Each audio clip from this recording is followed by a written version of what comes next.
Bonjour à tous, bienvenue dans cette suite de notre vidéo. Donc je vous rappelle l'objectif c'était de pouvoir ici créer un tableau de bord avec des indicateurs. Voilà, ici on en avait déjà créé un lors d'une précédente vidéo. Là on avait déjà commencé lors de la précédente à essayer de mettre ici des indicateurs. Donc en gros d'y afficher ici dans un petit tableau tous les noms des sociétés et les valeurs de chacun de ces indicateurs en fonction ici de ce cadran. Donc on avait décomposé notre graphique en 4 cadrans, donc tout ce qui est dans la partie haut en haut en gauche, partie haut à droite, partie bas à gauche, partie bas à droite, ou alors toutes les sociétés. Et en fonction ici de plusieurs boutons d'options qui vont nous afficher. Ici j'ai demandé à avoir toutes les valeurs haut droite de toutes les sociétés qui se trouvent ici. Voilà, donc on avait réalisé ça déjà via plein de formules. Donc on avait d'abord identifié mes cadrans, lui mettre ici si c'était vrai ou faux. Dans le cas, dès que c'est vrai, donc on va lui chercher les numéros de ligne pour tous les vrais, correspondant ici au numéro de la société. Ensuite, on va faire un tri pour aller récupérer toutes ces infos-là. Et ensuite, on a utilisé des fonctions d'index et de recherche qui vous permet ici, avec index equiv, voilà, qui vous permet ici de rechercher les valeurs à partir ici d'une source. Voilà. Une fois qu'on a fait ça, donc le plus gros était fait. Maintenant, il y a ici qu'à lui mettre les informations. Alors ici, on va pas mettre de numéro de société, on va juste les identifier, on va mettre numéro. Voilà, on va mettre un petit peu un intitulé. Et ici, donc, on va bien y afficher un curseur, donc ici, qui va vous permettre ici d'incrémenter 1, 2, 3, 4, 5 en fonction ici du défilement de ma barre de défilement pour aller ici afficher toutes les noms des sociétés. Alors pour ça, encore une fois, je ne vais pas m'embêter. Je vais utiliser une formule, donc on va les faire égales. Je vais utiliser la formule ligne, encore une fois. Ligne de quoi? Eh bien, je vais lui demander d'aller chercher la cellule qui se trouve juste à côté. Donc, on va lui mettre I7. Pareil, on va dupliquer ça, donc I7, pour faire une plage, puisque d'ailleurs, on va le faire sur toute la largeur. De mes 10, on va juste y afficher que 10 enregistrements à chaque fois. Donc ici, on va surtout figer la première, donc F4. Je défige le reste. Ensuite, donc, eh bien, à partir de quoi? Donc, je vais lui rajouter quoi à cette valeur? Eh bien, je vais associer ici mon numéro avec ma barre de défilement. Et je vous rappelle, la barre de défilement, on l'avait créée ici en lui mettant ici une cellule liée dans cette barre de défilement. Donc ici, je suis tout en haut. Donc à chaque fois, je vais récupérer le numéro de la ligne correspondant à la barre de défilement pour y associer ici l'information. Donc là, je suis en haut de ma barre, il me met 2. Ici, évidemment, parce qu'il y a un deuxième, évidemment, il y a un décalage, puisqu'on lui a dit de commencer à 1. Voilà. Et ici, normalement, j'ai 50 sociétés, donc j'avais mis un maximum à ma barre de défilement automatiquement. Donc ici, on va lui repartir. Donc je suis tout en haut de ma barre, il faudrait qu'il ait 1. Donc ici, c'est simple, on va le gruger en lui mettant -1. Voilà. Donc ici, je descends, il va mettre 2, 3, 4, 5, 6, 7, 8. Voilà. Donc ça va ici essayer de le faire. Ok. Donc là, évidemment, ma cellule liée, elle bouge pas. Donc je vais faire F4 pour la figer. Voilà. Puisque derrière, je vais lui demander d'aller afficher ça. Donc on va mettre 10. Alors ici, on a 1, 2, 3, alors 1, 2, 3, 4, 5, 6, 7, 8, 9, 10. Voilà, on va mettre que 10 valeurs. Ça suffira. On va faire en sorte à ce que l'ascenseur soit à peu près identique. Voilà. Donc ici, si je descends, vous allez voir, il va faire défiler ici vos valeurs. Alors ici, il va vous mettre 59, sachant que nous avons que 50 sociétés. Oui, voilà, on a 50 sociétés, donc on va essayer de manipuler ici, on va lui mettre un maxi. Donc on fait un clic droit sur la barre de défilement. On va pas lui mettre ici valeur maxi puisqu'il y a toujours un décalage, donc bien on va lui enlever 10, ça fait 40. Alors, si je descends jusqu'en bas maintenant, je vais bien, hop, pardon, hop, voilà. Je vais bien ici sur ma cellule, voilà, donc je vais pouvoir y afficher toutes mes sociétés jusqu'à, allez, on va même lui mettre 41. Sinon, il ne va pas m'afficher la 50e société puisqu'il s'arrête à la 49. Et comme j'ai 50 sociétés, allez, on va lui faire un format. On va lui mettre ici 41. Voilà. Comme ça, normalement, il devrait aller jusqu'à la 5e. Allez, voilà. Donc ici, on a, voilà, on a ici voilà, ici, il a bien arrêté à 50. Voilà, ici, on a notre barre de défilement qui est déjà toute prête. Voilà, donc on va lui afficher. Donc là, si on pourrait centrer, ça serait mieux. Voilà. Ici, si vous voulez mettre un peu d'aspect dans votre barre de défilement, donc ici on peut mettre voilà, ce genre de choses. Bon, on pourrait y mettre des bordures évidemment, encore une fois, on va essayer de faire de la mise en forme. Voilà, mettre une couleur, peu importe. Voilà. Ensuite, donc, bien pareil, on va faire, tiens, pourquoi pas, on va insérer On va faire une forme, on va insérer un cadre, on va essayer de le faire de la même largeur que ma barre de défilement. Voilà, on va y passer dessus, on va lui mettre ici dans l'outil dessin, donc c'est l'outil dessin, on va lui mettre aucun remplissage, voilà. On va lui mettre par contre un contour avec une épaisseur, là. Voilà, comme ça ici j'ai ma barre. Alors si je prends ma forme et ma barre, voilà, je vais lui dire de prendre les deux et de les grouper. Voilà, comme ça, si je veux déplacer maintenant ma barre ici, ça vous permet ici d'améliorer l'aspect de votre barre de défilement, parce que par défaut elle n'est pas très jolie. Voilà, donc ici vous pouvez ici fonctionner comme ça. Voilà, donc ici maintenant je viens d'y associer et à chaque fois maintenant je vais y mettre ici des noms de chacune des sociétés correspondantes. Voilà, donc pour ça, eh bien, on va essayer ici d'y mettre les informations nécessaires.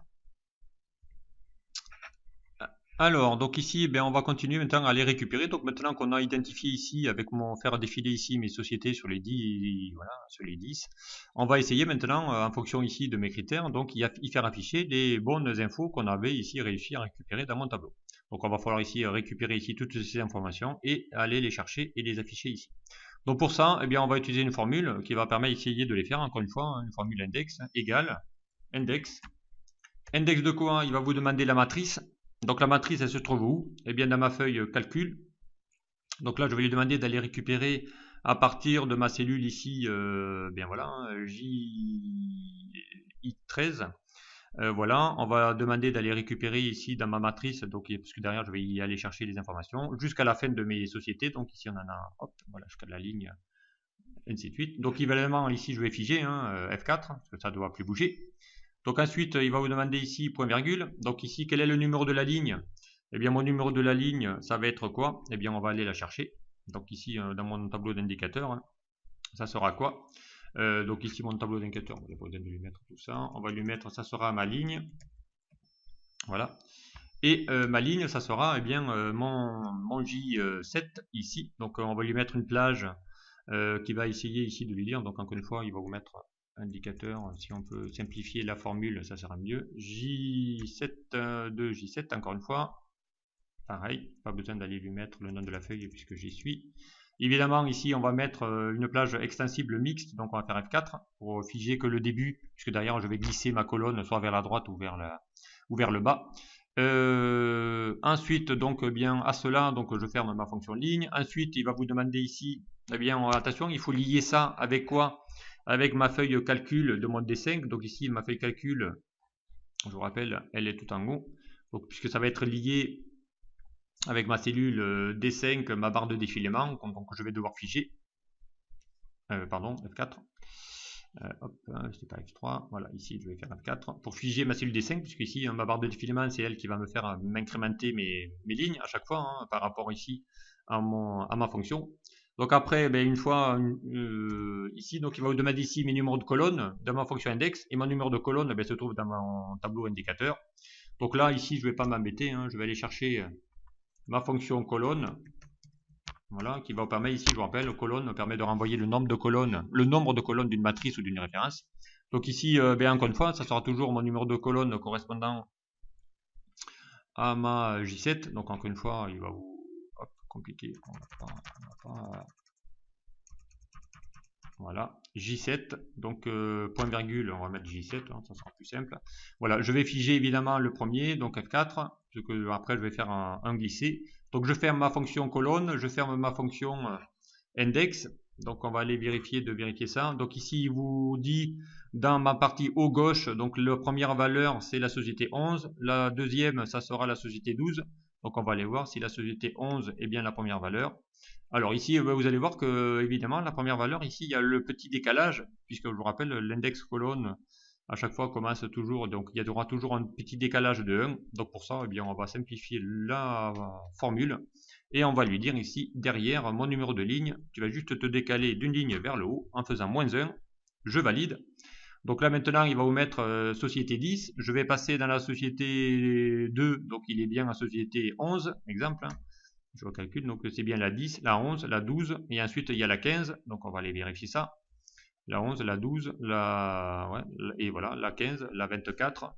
Est-ce qu'il y a bien la 24? Oui, il y a bien la 24, la 25, jusqu'à la 46. Voilà. Donc ici, hein, si je calcule, il doit y avoir voilà, jusqu'à la 46. Voilà, et après, il n'y a plus rien. Ok, donc ici, eh bien, maintenant que cette fonction est faite, donc ici, j'ai bien figé toutes mes colonnes. Donc je peux aller lui dire d'aller descendre jusqu'en bas. Donc ici, je vais aller avoir toutes mes sociétés. Voilà. Et ensuite, ben, dès qu'il n'envoie pas, il mettra en champ vide, puisque d'ailleurs, on lui a mis ici, déjà dans ma formule de calcul, le champ vide. Donc il ne mettra rien du tout. Voilà. Et ensuite, ben, une fois que j'ai fait ça, donc je peux aller lui dire d'aller glisser ça vers la droite. Donc là, il va chercher tous les pourcentages directement. Donc ici, on va essayer de centrer tout ça. Voilà, sur cette colonne-là. Voilà. Évidemment, ici, vous avez mis les valeurs. Donc on va vérifier quand même que la société 10, c'est 25%, 99, 67, 03. Donc 25, 99, 67, 03. Donc c'est bien ça. Donc ici, il y a juste qu'à lui mettre un petit format pourcentage. Voilà. Donc du coup, ça me permet ici d'avoir tous mes indicateurs. Donc maintenant, quand je vais faire défiler, eh bien ici, ça défile. Hein. Je vais aller voir toutes mes sociétés de la partie gauche, droite maintenant, en haut à droite. Donc il doit y avoir ma société 3 puisqu'elle existe. Donc si je recalcule, hein, elle fait partie bien de ma société 3 et bien là. Hein. Voilà, hein, si je fais ici ma société 7, donc ma société 7 devrait être dans la partie en bas gauche. Donc si je clique en bas à gauche, il doit y avoir ma société 7. Voilà, donc elle apparaît bien, donc avec ses indicateurs, voilà, et ainsi de suite. Donc ici, j'ai les informations correspondantes. Voilà. Après, qu'est-ce qu'on peut faire? Eh bien, on peut faire, pourquoi pas, de la mise en forme conditionnelle. Hein. Ici, on peut lui dire d'aller faire une mise en forme conditionnelle nuance de couleur, par exemple. Voilà, plus les valeurs sont basses, plus c'est voilà, plus c'est pas bien et plus c'est vert. Donc ça veut dire que l'indicateur est meilleur, on les mettra en vert. Voilà, donc ici ça vous permet ici de pouvoir mettre un peu vos indicateurs avec des couleurs. Donc ici, eh bien, on peut aller faire, pourquoi pas, des petites bordures, toutes simples. Voilà. Donc maintenant, j'ai ici mes noms de sociétés qui s'affichent. Donc évidemment, si je descends, il n'y a rien. Si je veux avoir toutes les sociétés, je clique All et là, j'ai mes 50 sociétés qui défilent. Voilà. Et si je veux maintenant chacune des parties, voilà, partie droite, bien partie droite. Voilà, ici, j'ai la liste de toutes mes sociétés de la partie droite. Et vous avez ici un indicateur qui vous permet ici de pouvoir afficher eh bien, voilà, hein, pas mal de données sur ces sur une en passant par des calculs évidemment et en fonction ici d'une source. Encore une fois, hein, je parle ici d'une source et je vais grâce à des formules de calcul, des boutons, une barre de défilement et des boutons d'option, d'aller afficher ici hein, certaines cellules en fonction ici d'un critère. Donc c'est comme si je filtrais ici mes données directement. Donc ici hein, dans la partie gauche, il n'y en a pas beaucoup. Voilà. Donc il n'y en a que 9 et on avait bien que ici 1, 2, 3, 4, 5, 6, 7, 8, 9. Voilà, il y en a bien 9 dans mon petit partie gauche. Voilà, de mon graphique de zone de traçage. Donc ici ça vous permet ici d'identifier toutes vos sociétés. Voilà, la société 9, elle est en haut à droite. Donc je refais en haut à droite, il doit y avoir la société 9. Voilà, avec ici ces pourcentages. Voilà ici hein, comment réaliser ce petit indicateur, voilà, que vous pouvez eh bien, assez facilement grâce à des formules, voilà, sans aucune macro, avec des petits boutons d'options associés avec une barre de défilement, afficher ici des données filtrées, voilà, à partir de plusieurs critères. Voilà, donc j'espère que ce petit tuto vous aura plu. Donc je vous dis à très vite sur un prochain. Au revoir.